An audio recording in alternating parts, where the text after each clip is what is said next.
안녕하십니까. 오늘은 로마서 3장 9절의 말씀 살펴보도록 하겠습니다. 그러면 어떠하뇨? 우리는 나으뇨? 결코 아니라. 유대인이나 헬라인이나 다 죄 아래 있다고 우리가 이미 선언하였느니라. 자, 오늘은 이 로마서 3장 9절의 말씀 중에서 다 죄 아래 있다. 다 죄 아래 있다. 에 대해서 살펴보도록 하겠습니다. 이게 무슨 소리야? 난 착한 사람인데? 난 좋은 사람인데? 이 세상에 의로운 사람 얼마나 많은데? 이렇게 생각하실 수 있겠습니다. 모두가 다 여기에서 유대인이나 헬라인이나 하는 것은 믿는 자나 믿지 않는 자나 교회를 다니나 교회를 안 다니나 다 똑같이 죄 아래 있다라는 의미입니다. 왜 이런 말을 사도 바울은 했을까요? 그리고 사도 바울은 이것을 자기 임의로 마음대로 하는 말이 아니라 이미 성경 여러 곳에서 이렇게 기록을 하고 있기 때문에 이러한 말씀을 하게 되는 것입니다. 그렇다면은 이 다 죄 아래 있다 라는 말씀의 의미가 무엇인지 알아야 되겠죠. 이것이 무슨 뜻인지를 알아야 내가 수긍을 하든지 부정을 하든지 하지 않겠습니까? 그래서 다 죄 아래 있다라는 사실을 깨달았다면 이제는 그 죄와 악에서 떠나고 벗어나고 이겨내서 오직 선으로만 행할 수 있도록 온전히 의로만 행할 수 있도록 하기 위함이 로마서 3장에서 사도 바울이 기록하여 주신 이유가 되겠습니다. 자, 그래서 오늘 이 다 죄 아래 있다라는 의미가 정확하게 무엇인지 한번 살펴보도록 하겠습니다. 자, 먼저 죄는 무엇입니까? 우리 지난 시간에 다 계속해서 했던 말들입니다. 자, 죄뿐만 아니라 악도 있습니다. 악. 자, 이미 죄라고 하는 것, 악이라고 하는 것, 사람을 때리고 죽이고 등쳐먹는 사기, 이러한 죄는 나라마다 국가마다 다 법이 있습니다. 법에서 제정해 놓은 대로 징역형을 살고 교도소나 구치소에 가서 형을 삽니다. 그러한 죄를 성경 66권에서는 말씀하는 것이 아닙니다. 항상 말씀드렸지만 성경 66권 하나님의 말씀에서 의미하는 죄와 악은 도의적이고 윤리적이고 도덕적 차원입니다. 무엇이 있습니까? 도의적이고 윤리적이고 도덕적 차원의 죄와 악은 무엇이 있을까요? 우리가 너무도 사소하게 여기는 것, 가책 없이 사소하게 바로바로 행동에 옮기는 것 많이 있습니다. 생각보다 상상보다 많이 있습니다. 미워하고, 자, 나열해 보겠습니다. 미워하고, 원망하고, 분노하고, 비방하고, 사나워져서 회방하는 것도 있죠. 여기서 말씀하시는 회방은 소심한 복수, 보복 이런 거를 의미합니다. 다음 사나워져서 다투고, 함부로 하고, 갑질하는 것. 우리 이러한 것을 어떻게 합니까? 미우면 미워하고 원망합니다. 뜻대로 안 되면 분노합니다. 마음에 안 들면 비방하고 회방합니다.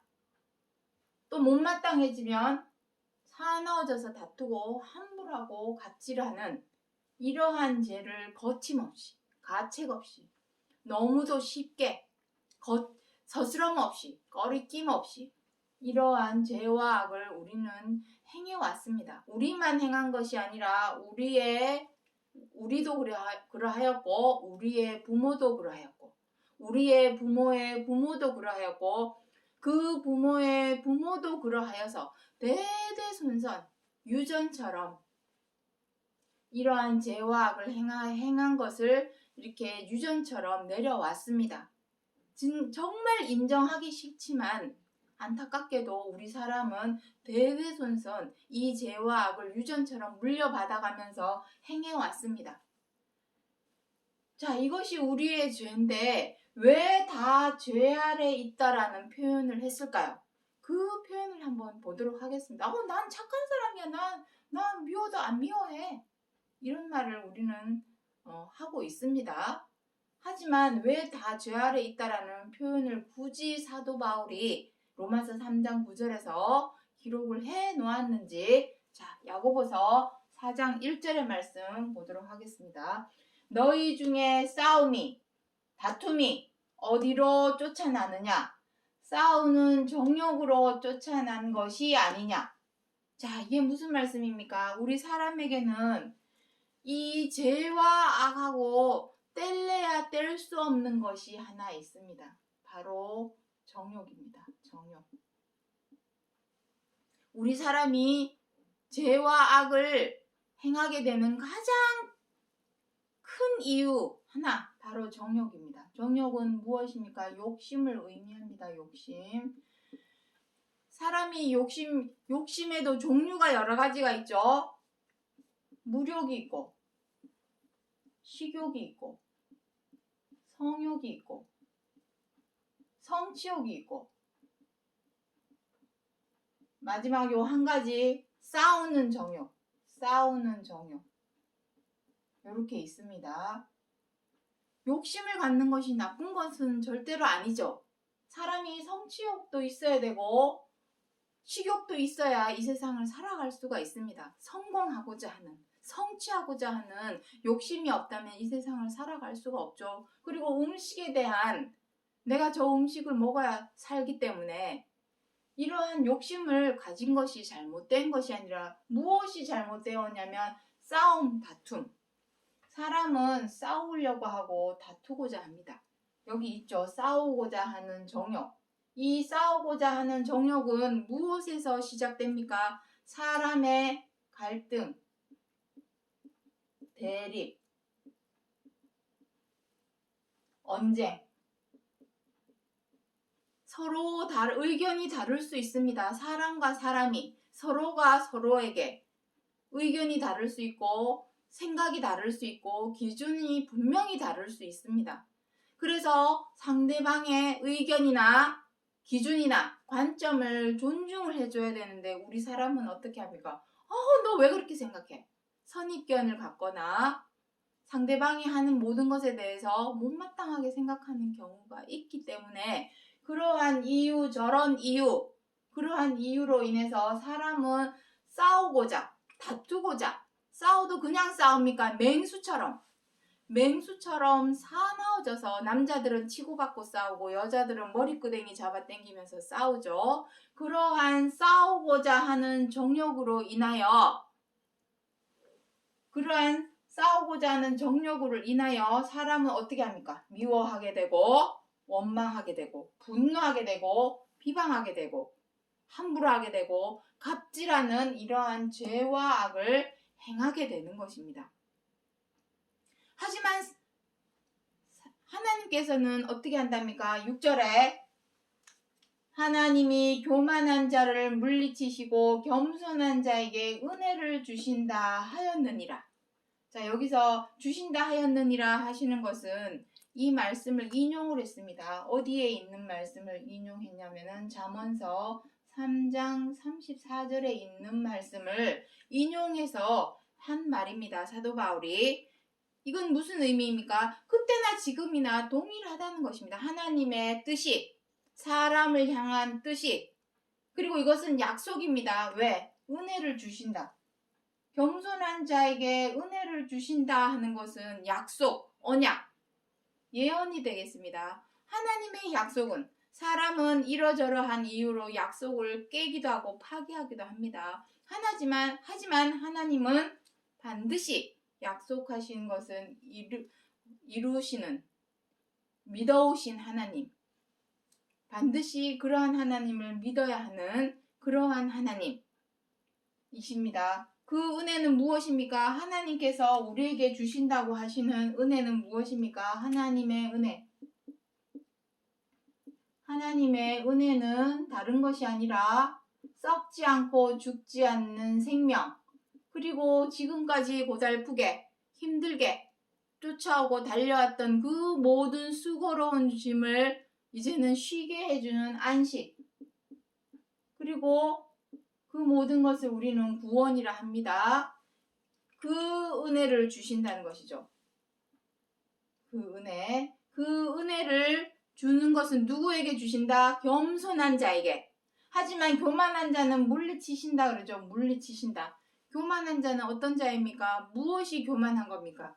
자, 교만이라고 하는 것은 오만, 자만, 다 자만이 아니라 자만, 다 같은 말입니다. 교만은 무엇입니까? 마음을 높은 곳에 두고 상석에 두고 어떻게 합니까? 다른 사람을 아래로 보는 거죠. 다른 사람을 아래로 보게 되면 어떻게 됩니까? 못마땅해지면 미워하게 됩니다. 자연적으로. 죄를 행하게 된다는 거죠. 교만은 죄를 불러온다. 자, 중요한 것은 무엇이냐면 이거 다 우리 알고 있습니다. 우리 사람은. 이러한 것이 죄고 악이고 겸손해야 된다. 다 알고 있습니다. 아, 무슨 소리야. 나 겸손해. 나 착한 사람이야. 나 괜찮은 사람인데? 내가 왜 죄 아래 있어? 이렇게 말을 할 수 있겠죠. 자, 야고보서 4장 17절 말씀 보도록 하겠습니다. 사람이 선을 행할 줄 알고도 행하지 않으면 죄니라. 나옵니다. 무엇이 죄입니까? 다른 것이 죄가 아니라 선을, 여기 쓰여 있죠. 다시 쓰지 않겠습니다. 선을 행할 줄 알고도 행하지 않으면 죄니라. 이것이 죄입니다. 다 죄 아래 있다라는 것은 그럼 이제 무슨 의미입니까? 이제 뜻을 아시겠죠? 사람은 다 선을 행할 수 있습니다. 선이 무엇입니까? 선, 의, 다 같은 말입니다. 착할 선, 옳을 의.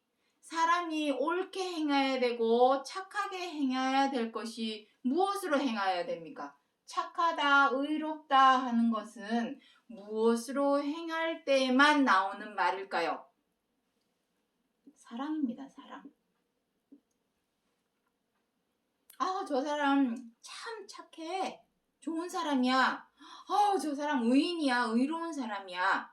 이런 말을 하려면 왔다 갔다 하면 안 됩니다. 두 마음을 품어서는 안 된다는 것입니다. 내가 미우면 미워하고 뜻대로 안 되면 분노하다가도 사랑을 베풀면 그것은 선이라 말할 수 없습니다.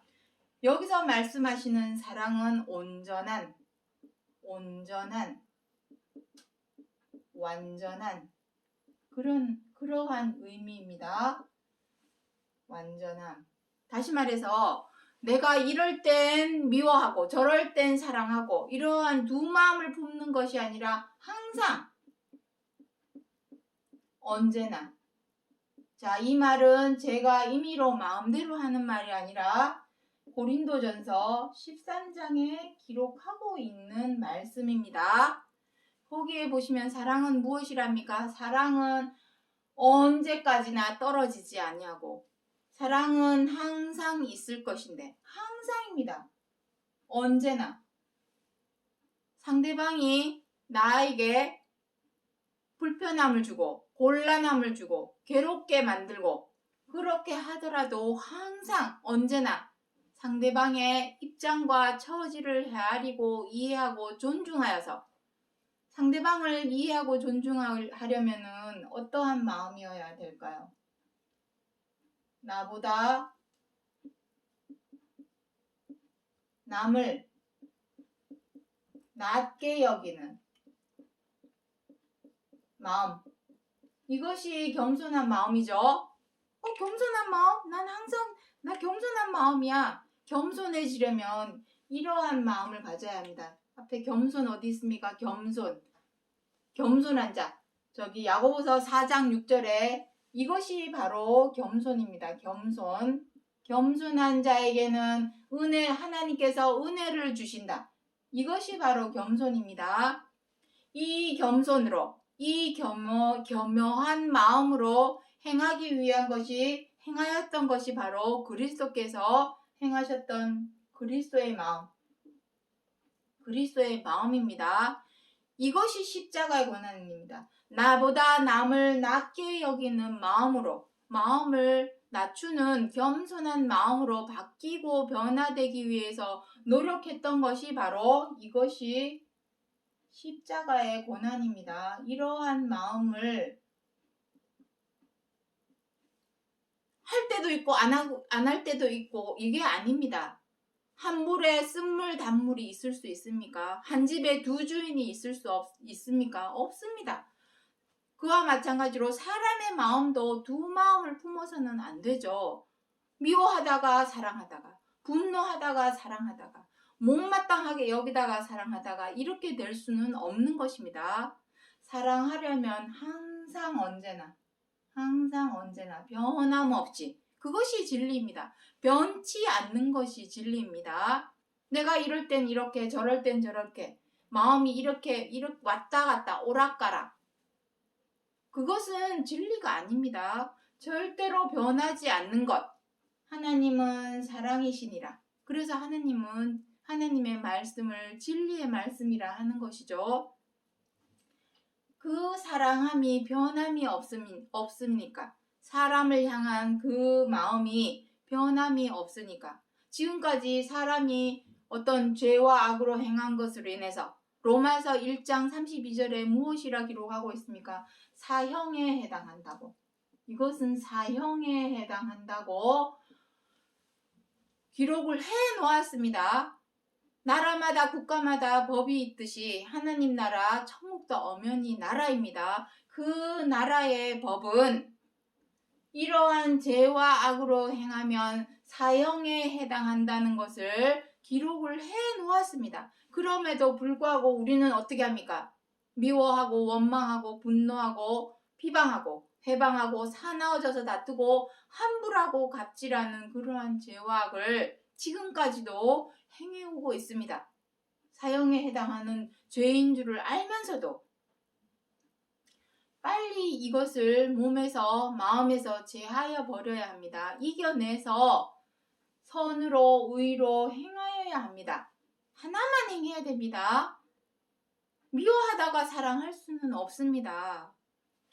미워하는 마음, 그 죄된 것, 악한 것은 빨리 마음에서 제하여 버리고 사랑으로만 행할 때에 그것을 우리는 선이다, 의다 라고 말을 할 수 있는 것이지, 사랑으로도 행하였다가 미움으로도 행하였다가 그것은 선이다, 의라 말을 하는 것이 아니라 죄라고 말하는 것입니다. 죄는 다른 것이 아니라 선으로 행할 줄 알면서도 행하지 않는 것이 죄라는 것입니다. 다시 말해서 두 마음. 죄는 바로 두 마음을 품는 것입니다. 두 마음. 죄된 것. 죄와 선, 의와 악을 동시에 두 마음을 품고 있는 것이 바로 죄입니다. 그러니 우리는 다 죄 아래 있다라는 말이 사도 바울이 했던 말이 맞는 말이 되겠습니다. 자, 사도 바울이 죄된 것에 대해서 내가 왜 죄인인지 그것에 대해서 로마서 7장에서 너무 잘 기록을 해 놓았습니다. 7장 21절부터 23절에 선을 행하기를 원하는 나에게 악이 함께 있는 것이로다.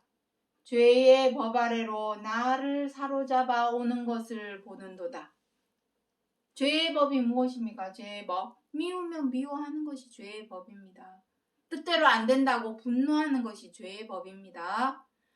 마음에 안 든다고 비방하고 사나워져서 다투고 함부라고 갑질하는 그것이 바로 죄의 법입니다. 내 마음속에 선을 행하기를 원하지만 악이 함께 있다 보니, 죄와 악도 마음에 함께 있다 보니 두 마음을 품었죠. 두 마음이 한 몸에 있다 보니 미우면 그 미워하는 마음을 절제하고 사랑으로 행해야 되는데 미우면 미워하죠. 뜻대로 안 되면 그 뜻대로 안 되는 마음을 안 된다고 분노할 것이 아니라 제어를 해서 사랑으로 행해야 되는데 분노를 하죠. 마음에 안 들면 그 마음에 안 드는 마음을 다스려서 잘 다스려서 그 마음으로 못마땅하다고 함부로 하는 그러한 행동은 하지 말아야 되는데 사랑으로 행해야 되는데 어떻게 합니까? 미워하고 갑질하는 행동을 하게 됩니다. 사람은. 그래서 죄의 법 아래로 나를 사로잡아 오는 것을 보는도다. 여러분들도 보이십니까? 내 마음속에 내가 말과 지금까지 행하였던 내뱉었던 말과 행동 속에 과연 나는 죄의 법대로 행하지 않았는가? 한번 뒤돌아 한번 보시기 바랍니다. 다 필요 없이 당장 오늘 내가 행하였던 또 말로 내뱉었던 것들 중에서 죄의 법으로 행하였던 것들이 무엇이 있었는지 한번 되짚어 보시기 바랍니다. 분명히 있었을 것입니다. 우리는 다 죄 아래 있습니다.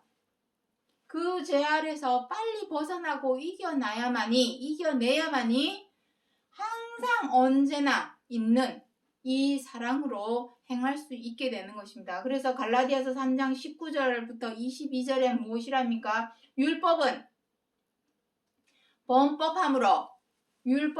범법함으로 더하여진 것이라. 하나님께서 모세를 통하여 시내 산에서 모세를 통하여 율법을 주셨습니다. 율법을 주신 이유는 무엇입니까? 사람이 자꾸만 이러한 미워하고 원망하고 분노하고 비방하고 해방하고 사나워져서 다투고 함부로하고 갑질하는 이러한 죄와 악을 행하니 이러한 죄를 범하니 이것이 죄다라는 것을 알려주기 위해서 모세를 통하여 율법을 주신 것입니다. 그것이 하나님께서 모세에게 주신 율법의 이 목적이고 모세 이후에 나타나신 그리스도는 그 범법함, 죄에서 벗어나야 되겠죠. 모세의 율법은 우리가 자꾸 죄를 범하니까 그것이 죄다라는 것을 알려주기 위해서 주신 것이 모세의 율법입니다. 하지만 알려주기만 하면 뭐합니까? 용서해 주옵소서. 내가 또 이러한 죄를 지었습니다. 용서해 주옵소서. 신앙 고백을 하고 고해 성사만 하면 뭐합니까? 중요한 것은 요한복음 8장 11절에서도 기록을 하고 있지만 다시는 죄를 짓지 말아라. 다시는 죄를 짓지 않는 것이 중요합니다. 그것이 그리스도의 율법입니다. 여기 십자가의 고난이라고 써놓았죠. 우리가 지금까지 교만하고 자만하고 오만하였던 이 상석에 있는 마음을 말석으로 낮추는 겸손한 자로 바뀌고 변화되기 위해서는 노력이 필요합니다. 그 노력을 십자가의 고난이다라고 표현을 해놓은 것입니다. 이것을 통하지 않는다면 노력을 하지 않는다면 이겨나려고 하는 노력을 하지 않는다면 절대로 선으로 의로 행할 수가 없습니다. 선이다 의다라고 말할 수 있는 것은 오직 사랑으로 행하는 것밖에 없습니다. 사랑은 무엇입니까? 여기 공간이 없지만 사랑이라고 하는 것은 이해해주고 존중해주고 배려해주고 양보해주는 것입니다. 이것이 내 기분에 의해서 내가 좋아하고 사랑하고 마음에 들고 존경하는 사람에게만 이렇게 해주는 것이 아니라 내가 믿고 싫고 마음에 안 들고 못마땅한 사람에게까지 해주는 것. 왜냐하면 사랑은 무조건이니까. 조건이 없습니다. 사랑으로 행하는 데 있어서 조건이라는 것은 없습니다. 마음에 안 들고 믿고 싫고 못마땅하더라도 이해해주고 존중해주고 배려해주고 양보해줄 수 있는 이런 항상성이라고 하는 것은 생명을 의미합니다. 썩지 않고 죽지 않는 생명. 하지만 이 죄라고 하는 것은, 죄는 무엇입니까? 고린도전서 15장 56절에 사망아 너의 쏘는 것은 무엇이냐? 죄니라. 죄로 행함으로 인하여 우리가 썩고 죽는 사망에 굴복하게 된 것이요. 바꾸어 말하자면 항상 언제나 있는 이 사랑으로 행한다면 썩지 않고 죽지 않는 것이 무엇입니까? 바로 생명입니다. 항상 있다라는 것은 썩지 않고 죽지 않기 때문에 항상 있는 것이죠. 그래서 사랑이 바로 생명을 의미한다. 사랑이 꼴 생명. 사랑은 생명입니다. 우리가 사랑으로 행하다 보면 언젠가는 썩지 않고 죽지 않는 생명에 도달해 있게 되는 것입니다. 그것이 성경 66권 하나님의 말씀 안에서 우리 사람에게 알려주고자 하는 논리입니다. 이론. 그것이 참 이론입니다. 그렇게 되기 위해서는 먼저 해결해야 될 것이 무엇이냐면 바로 이 죄. 미우면 미워하고 뜻대로 안 되면 분노하던 이러한 죄, 이것을 해결해야만이, 이것을 이겨내야만이 항상 있는, 언제까지나 떨어지지 않는 사랑으로 행할 수 있는 것이요. 이 사랑으로 행할 수만 있어야만이, 온전히 완전히 사랑으로만 행할 수 있어야만이 아우 참 착한 사람이다. 선한 사람이다. 의로운 사람이다. 라고 말을 할 수 있는 것입니다. 그것이 바로 믿음입니다. 하나님을 믿는 믿음입니다. 무한반복 용서하여 주옵소서. 죄를 사하여 주옵소서. 어디서 합니까? 예배 시간에 하죠. 용서 구하는 거. 용서만 구한다고 해서 절대로 우리가 구원을 받는 것이 아닙니다. 믿음이 아닙니다. 믿는다면 행해야죠. 무엇을? 죄와 악에서 벗어나서 이겨내서 사랑으로 행하는 것이 바로 믿음입니다. 믿음의 의. 의는 무엇입니까? 옳은 행실. 믿음의 옳은 행실은 사랑으로 언제나 무조건 사랑으로 행할 수 있는 것이 바로 믿음의 의. 믿음의 옳은 행실이라고 할 수 있는 것입니다. 자, 정리하겠습니다. 오늘의 제목. 율법은 신령한 줄 알거니와 나는 육신에 속하여 죄에게 팔렸도다. 여기서 육신에 속하였다라는 것은 무슨 의미입니까? 갈라디아서 5장 17절 이하에 보면 육신의 일, 육체의 일이라고 기록을 해 놓았습니다. 육체의 일이 무엇입니까? 바로 죄입니다. 미워하고 원망하고 분노하고 회방하고 사나워져서 다투고 함부로하고 갑질하는 그러한 죄, 육신에 속한다는 것은 죄로 행하는 것을 의미합니다. 죄에게 팔려서, 우리가 죄에게 팔려서 육신에 속하여서 자꾸 죄에게 팔려서 죄대로 행하였으니 다 죄 아래 있다라고 사도 바울이 로마서 3장 9절에서 말씀하신 것이요. 무한반복 내 죄를 용서하여 주옵소서, 사하여 주옵소서 한다고 해서 내 죄가 내 속에 있는 악이 없어지고 사라지는 것이 아니라 노력을 해야 됩니다. 벗어나고자, 이겨내고자 하는 노력, 그것이 바로 십자가의 고난이요. 그 노력을 통하여 완전히 죄와 악을 내 몸과 마음에서 제하여 버려야만이 비로소 선으로 의로 온전히 행할 수 있는 것이요. 그때에서야 비로소 착하다, 의롭다 라는 말을 온전히 할 수 있는 것이요. 그 선과 의는 사랑으로만 행할 때에 효력이 발생한다라는 것을 사도 바울이 역설적으로 우리에게 알려주고자 해서 로마서 3장 9절에서 다 죄 아래 있다라고 역설적으로 표현하여 기록하여 주신 약속의 말씀이라는 것을 기억해 주시기 바랍니다. 오늘은 여기까지 하고 마치겠습니다. 감사합니다.